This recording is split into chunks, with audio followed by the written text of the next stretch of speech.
Doctor साहब किसी को कैंसर नहीं है लेकिन वो ये चाहता है कि उसको जाहिर सी बात है मतलब कोई ऐसा टेस्ट बता दें, कोई ऐसी चीज बता दें कि वो करवाता रहे और उसको हर दफा पता रखता रहे 6 माह बाद 1 साल बाद कि अल्लाह का शुक्र है मुझ में कोई कैंसर डेवलप नहीं हो रहा, कोई भी कैंसर। बेहतर बात, पहले तो मैं ये समझने की ज़रूरत है कि हर कैंसर की स्क्रीनिंग नहीं हो सकती।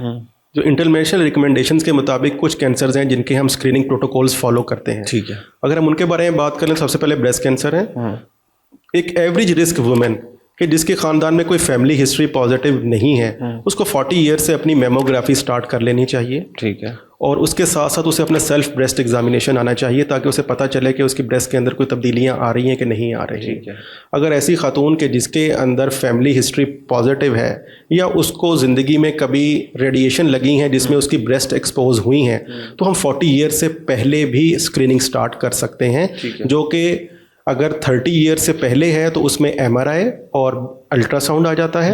अगर 30 to 35 है तो उसके अंदर सिर्फ हमारा अल्ट्रासाउंड ही, क्योंकि जो ब्रेस्ट होती है वो काफ़ी डेंस होती है, वो मेमोग्राफी के ऊपर डिटेक्ट नहीं कर सकती, तो अल्ट्रासाउंड। 35 से ऊपर हम मेमोग्राफीज भी पेशेंट को एडवाइस कर देते हैं। अगर दूसरी तरफ आ जाएं तो हम कोलोन कैंसर की तरफ आ जाते हैं। वो भी अगर एवरेज रिस्क मरीज कोई है बंदा कि जिसकी फैमिली हिस्ट्री में कोई ऐसा कैंसर वगैरह नहीं है, तो वो 50 ईयर से अपनी क्लोनोस्कोपी स्टार्ट करता है। कुछ अथॉरिटीज रिकमेंड करती हैं कि आप 45 to 75 ईयर्स के दरमियान अपनी क्लोनोस्कोपीज करवाते रहिए, लेकिन एक जनरल कंसेंसस है कि 50 ईयर से अपनी क्लोनोस्कोपी और उसकी फाइंडिंग के दरमियान उसको रिपीट करवाते रहिए। ठीक है। और जहाँ पर किसी की फैमिली हिस्ट्री पॉजिटिव है तो उसे एक जनरल कंसेंसस है कि 40 ईयर से अपनी स्क्रीनिंग क्लोनोस्कोपी, सिग्माइडोस्कोपीज, कुछ टेस्ट हैं जो स्टूल के ऊपर किए जा सकते हैं, वो करवा लेने चाहिए।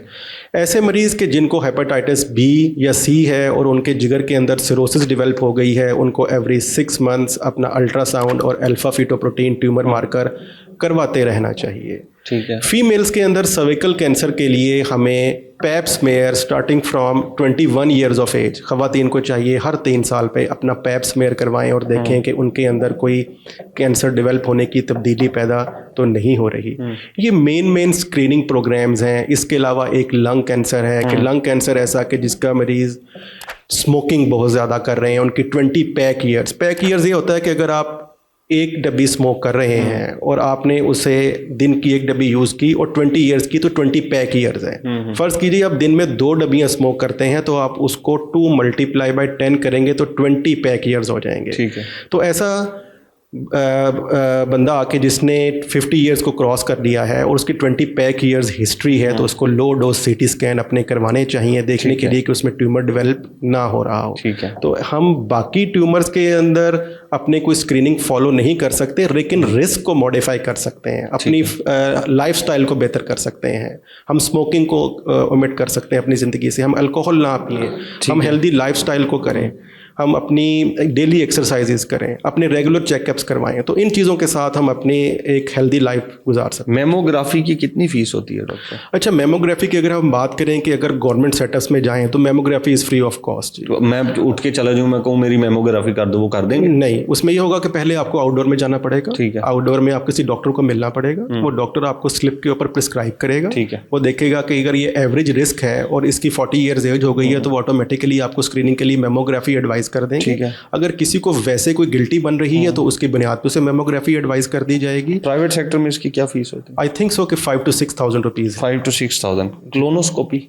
क्लोनोस्कोपी अगर गवर्नमेंट हॉस्पिटल में अगेन जाएं तो इट्स फ्री ऑफ कॉस्ट, वो भी डॉक्टर आपको प्रिस्क्राइब कर देगा depending upon your symptoms and your risk. और अगर आप प्राइवेट सेटअप में जाएं तो it ranges between 20 to 25,000 rupees. जी। और एक अल्फा पैड आपने हाँ, alpha fetoprotein is a tumour marker.